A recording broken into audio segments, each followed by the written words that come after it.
اعوذ باللہ من الشیطان الرجیم۔ میں پناہ مانگتا ہوں اللہ کے نام کے ساتھ شیطان مردود کے شر سے۔ بسم اللہ الرحمن الرحیم۔ شروع اللہ کے نام سے جو بڑا مہربان نہایت رحم والا ہے۔ فرمایا ان الذین، بے شک وہ لوگ، کفروا، جنہوں نے کفر کیا، سواء علیہم، برابر ہے ان پر، انذرتہم، کہ آپ ان کو ڈرائیں، یا رسول اللہ آپ ان کو ڈرائیں، ام لم تنذرہ، یا آپ ان کو نہ ڈرائیں، لا یؤمنون، وہ ایمان نہیں لائیں گے۔ ختم اللہ علی قلوبہم، اللہ تبارک و تعالی نے ان کے دلوں پر مہر لگا دی ہے، وعلی سمعہم، اور ان کے کانوں پر مہر لگا دی ہے، وعلی ابصارہم غشاوہ، اور ان کی آنکھوں پر پردہ ہے یا ڈاٹ ہے۔ فرمایا وَلَهُمْ عَذَابٌ عَظِيمٌ، اور ان کے لیے بہت بڑا عذاب ہے۔ آپ کے سامنے جو ان الذین کفروا والی آیت بیان فرمائی، اس کے اندر اللہ تبارک و تعالیٰ یہ فرما رہے ہیں کہ نصیحت جو ہے، نصیحت ہر حال میں ناصح کے لیے، ناصح کہتے ہیں جو نصیحت کرنے والا ہوتا ہے، اور منصوح کہتے ہیں جس کو نصیحت کی جاتی ہے۔ فرمایا جو نصیحت کرنے والا ہے اس کی نصیحت مفید ہے، اس کی نصیحت ہر صورت میں فائدہ مند ہے، اگرچہ جو مخاطب ہے جس کو نصیحت کی جا رہی ہے، اگرچہ وہ اس کو قبول کرے یا نہ کرے۔ یہ دیکھو اللہ تبارک و تعالیٰ فرما رہے ہیں نا کافروں کے لیے کہ کافروں کو یا رسول اللہ آپ اگر ان کو نصیحت کرتے ہیں، ابو جہل، عتبہ، شیبہ، ابو لہب وغیرہ کو، تو ان کے لیے یہ فائدہ مند نہیں ہے، کیونکہ انہوں نے ہمیشہ ہمیشہ کے لیے جہنم میں جانا ہے۔ یعنی حضور علیہ السلام بے شک ان کو تبلیغ کرتے رہے ہیں، لیکن ابو جہل کو اس کا کوئی بھی فرق پڑنے والا نہیں، کیونکہ اس نے تو ہمیشہ ہمیشہ جہنم میں جانا ہے۔ لیکن جو حضور علیہ السلام نصیحت کر رہے ہیں، تو آپ علیہ السلام کو دعوت اور تبلیغ کا جو کام آپ علیہ السلام کر رہے ہیں، اس کا حضور علیہ السلام کو پورا اور مکمل فائدہ ضرور ملتا ہے۔ اسی طرح فرمایا کہ جو بھی بندہ دین کا کام کرے، خواہ وہ دین کا کام مؤثر ہو یا نہ ہو، اگر کوئی بندہ کسی کو نماز کی دعوت دیتا ہے، اگرچہ اس کا فائدہ ہو یا نہ ہو، اگر تو وہ نماز پڑھ لیتا ہے تو ٹھیک ہے، فبیہا، یعنی کہ نور علی نور۔ اگر وہ نہیں پڑھتا تو اس میں جو دعوت دینے والا ہے اس کو کامل اور مکمل ثواب ملے گا۔ اس کے آگے اللہ تبارک و تعالیٰ ختم اللہ علی قلوبہم، اللہ تبارک و تعالیٰ فرما رہے ہیں کہ اللہ تبارک و تعالیٰ نے ان کافروں کے دلوں پر مہر لگا دی، ان کافروں کے دلوں پر مہر لگا دی، یعنی ان کے سامنے اچھی بات کرنا، بڑی بات کرنا، خیر کی بات کرنا ان کو کوئی بھی فائدہ نہیں دے سکتی۔ کیوں؟ اس وجہ سے کہ اللہ تبارک و تعالیٰ نے ان کے دلوں پر مہر لگا دی ہے۔ فرمایا وعلی سمعہم، اور اسی طرح ان کے کانوں پر مہر لگا دی۔ فرمایا وعلی ابصارہم، اور اسی طرح ان کی آنکھوں پر کیا ہے جی؟ ڈاٹ ہے، پردہ ہے۔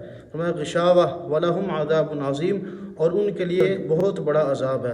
اب دیکھیں یہاں پر ہمیں یہ سمجھ میں آتا ہے کہ جب کافروں کے دلوں پر اللہ تبارک و تعالیٰ نے مہر لگا دی ہے، اب کافر جو ہے اگر کفر سے باز نہیں آتے، وہ اسلام نہیں لے کے آتے، تو اس میں ان کا کیا قصور ہے؟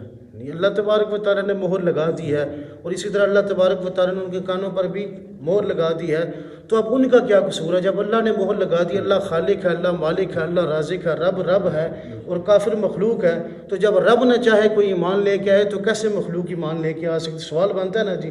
فرمایا اسی طرح یہ سوال بنتا ہے، تو جب اللہ تبارک و تعالیٰ ہی نہیں چاہ رہا کہ کافر جو ہیں وہ اسلام لے کے آئیں، تو پھر کافروں کی کیا جرت ہے کہ وہ اسلام لے کے آئیں؟ یہ ہمیں سمجھ میں یہ آتا ہے کہ اس میں کافروں کا کوئی بھی قصور نہیں ہے۔ اسی طرح جو مشرکین مکہ تھے، جو لوگ مشرکین مکہ تھے، وہ بھی رب تعالیٰ کی جو اللہ تبارک و تعالیٰ سے محبت کرتے تھے، جو مشرکین مکہ تھے وہ سب سے پہلے اللہ تبارک و تعالیٰ کو الہ مانتے تھے، اس کے علاوہ جو ان کے بزرگ تھے، اولیاء تھے، وہ ان کو اللہ تبارک و تعالیٰ کا شریک ٹھہراتے تھے، لیکن جو سب سے پہلے وہ حصہ کس کا نکالتے تھے؟ اللہ تبارک و تعالیٰ کا۔ اللہ تبارک و تعالیٰ نے باقاعدہ قرآن مجید کے اندر یہ ارشاد فرمایا، اللہ فرماتے ہیں هَذَا لِلَّهِ بِزَعْمِهِمْ وَهَذَا لِشُرَكَائِنَا، یعنی وہ مشرک لوگ یہ کہتے تھے کہ جب کوئی جانور ذبح کرتے تھے یا کوئی کھیتی باڑی کا کام کرتے تھے، ان کھیتی کی باڑی کے کام میں سے سب سے پہلے وہ اللہ کا حصہ نکالتے تھے۔ کس کا حصہ نکالتے تھے جی؟ اللہ کا۔ فرمایا وَجَعَلُوا لِلَّهِ مما درا من الحرث، حرث کسے کہتے ہیں؟ کھیتی کو۔ کھیتی میں سے ایک حصہ اللہ کا نکالتے تھے، باقی اپنے معبودوں کا نکال لیتے تھے۔ اسی طرح فرمایا والانعام، اور چوپایوں کا، جو جانور وغیرہ تھے ان میں سے بھی حصہ کس کا نکالتے تھے؟ اگر کوئی ڈھیر ساری بکریاں ہیں تو ان میں سے کوئی حصہ جو ہے وہ اپنی بکریوں میں سے وہ اللہ تبارک و تعالیٰ کے لیے نکالا کرتے تھے، اور باقی اپنے معبود جو الہ ہیں یا جو انہوں نے خدا مانے تھے مشرکین مکہ نے، وہ ان کے لیے حصہ نکالتے تھے۔ یعنی ہمیں یہ سمجھ میں آتا ہے کہ مشرکین بھی اللہ تبارک و تعالیٰ سے عقیدت اور محبت رکھتے تھے، اور آج کل کے مسلمان، جو آج کل کے ظاہری مسلمان ہیں، ان کو نہ توحید کا پتہ، نہ رسالت کا پتہ، حقیقی دین سے وہ واقف نہیں ہے. وہ بھی کیا کرتے ہیں نعوذ باللہ، وہ گویا کہ ان مشرکین سے بھی گئے گزرے ہیں. وہ کیا کرتے ہیں، ان کو جب یہ بڑی سمجھنے کی بات ہے، وہ کیا کرتے ہیں، ان کو کوئی تکلیف آتی ہے، کوئی مصیبت آتی ہے، کوئی مشکل آتی ہے، تو وہ اللہ کے پاس آنے کی بجائے غیر اللہ کے پاس جاتے ہیں. کیا کرتے ہیں، غیر اللہ کے دروں پہ جاتے ہیں. کوئی کسی کے نام پہ بکرا چھوڑ آتا ہے، کوئی کسی کے نام پہ جانور ذبح کر دیتا ہے، کوئی کسی کے نام پر کچھ پکا کے بانٹ دیتا ہے. اللہ کو چھوڑ کر وہ غیروں کے در پہ جاتے ہیں. تو ہمیں اللہ تبارک و تعالیٰ فرما رہے ہیں کہ مشرکین مکہ جو تھے، جب وہ کچھ ایسا کرتے تھے، شرک کرتے تھے، لیکن شرک میں وہ سب سے پہلے حصہ کس کا نکالتے تھے؟ اللہ تبارک و تعالیٰ فرماتے ہیں کہ ھذا للہ بزعمہم، یعنی یہ ان کا باطل عقیدہ تھا. یعنی اللہ کا حصہ نکالنا کوئی فائدہ مند نہیں تھا. کیوں؟ اس وجہ سے کہ خالی اللہ کا حصہ نکال دینا اور پھر اللہ کے ساتھ غیروں کو بھی شریک کرنا یہ کوئی اچھی بات نہیں ہے، بلکہ اللہ تبارک و تعالیٰ کو خالص توحید پسند ہے. کیا پسند ہے؟ خالص توحید پسند ہے. اللہ تبارک و تعالیٰ کو ملاوٹ والی توحید پسند نہیں ہے. اسی طرح فرمایا کہ یہ اللہ تبارک و تعالیٰ کے علاوہ غیر اللہ کی عبادت کرتے ہیں. جو آج کل کے مسلمان ہیں جی، آج کل کے مسلمان غیر اللہ کی عبادت کس طور پہ کرتے ہیں؟ فرمایا کہ عبادت تین طرح کی ہے. عبادت تین طرح کی. قولی عبادت، قولی عبادت سے مراد ہے کہ پکارنا، کسی کو پکارنا، کسی کے سامنے دعا کرنا. اللہ تبارک و تعالیٰ کے علاوہ کسی اور کو پکارنا غیبی طور پر جائز نہیں ہے. جیسے اللہ تبارک و تعالیٰ قرآن مجید میں فرماتے ہیں ایاک نعبد و ایاک نستعین، اللہ تیری ہی عبادت کرتے ہیں اور تجھ ہی سے مدد مانگتے ہیں. جیسے اللہ تبارک و تعالیٰ کے علاوہ کسی اور کی عبادت کرنا جائز نہیں ہے، ویسے ہی اللہ کے علاوہ کسی اور سے مدد مانگنا جائز نہیں. افسوس کے ساتھ کہنا پڑتا ہے کہ ہم نماز کے اندر تو یہ اعلان کرتے ہیں کہ یا اللہ مدد. کیا کہتے ہیں؟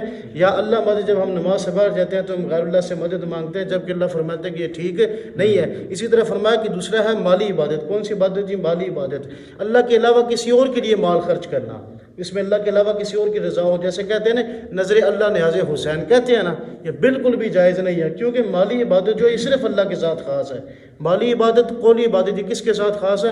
نظر اللہ، نیاز اللہ. نیاز بھی اللہ کے لیے ہے، نظر بھی اللہ کے لیے ہے. اللہ کے علاوہ کسی اور کے نام پر پیسہ خرچ کرنا یہ جائز نہیں ہے. اسی طرح فرمایا کہ بدنی عبادت، جیسے اللہ کے علاوہ کسی اور کو سجدہ کرنا جائز نہیں. اللہ کے علاوہ کسی اور کو، جیسے اللہ کو رکوع کیا جاتا ہے ایسے کسی اور کے سامنے جھکنا جائز نہیں. جیسے اللہ تبارک و تعالیٰ کے علاوہ، اللہ تبارک و تعالیٰ کے سامنے قیام کے اندر کھڑا ہوا جاتا ہے، ایسے اللہ کے علاوہ مخلوق میں سے کسی کے لیے بھی ایسی بدنی عبادت جائز نہیں ہے. اللہ، یہ تینوں عبادت بالکل بھی جائز نہیں ہے. اسی طرح فرمایا کہ اللہ تبارک و تعالیٰ جو مشرکین مکہ تھے، آج ہمیں قرآن کو پڑھنے کی ضرورت ہے، سمجھنے کی ضرورت ہے. اگر انسان قرآن کو پڑھے ترجمے کے ساتھ بندہ حیران ہو جاتا ہے. جو مشرکین مکہ تھے ان کے اندر کیا کیا خصوصیات تھیں، کون سی خصوصیات تھیں؟ اللہ فرماتے ہیں سورہ یونس کے اندر، اللہ تبارک و تعالیٰ فرماتے ہیں کہ وہ جو مشرکین مکہ تھے وہ اس لیے غیر اللہ کی عبادت کیا کرتے تھے یا ان کو مدد کے وقت اس لیے پکارا کرتے تھے.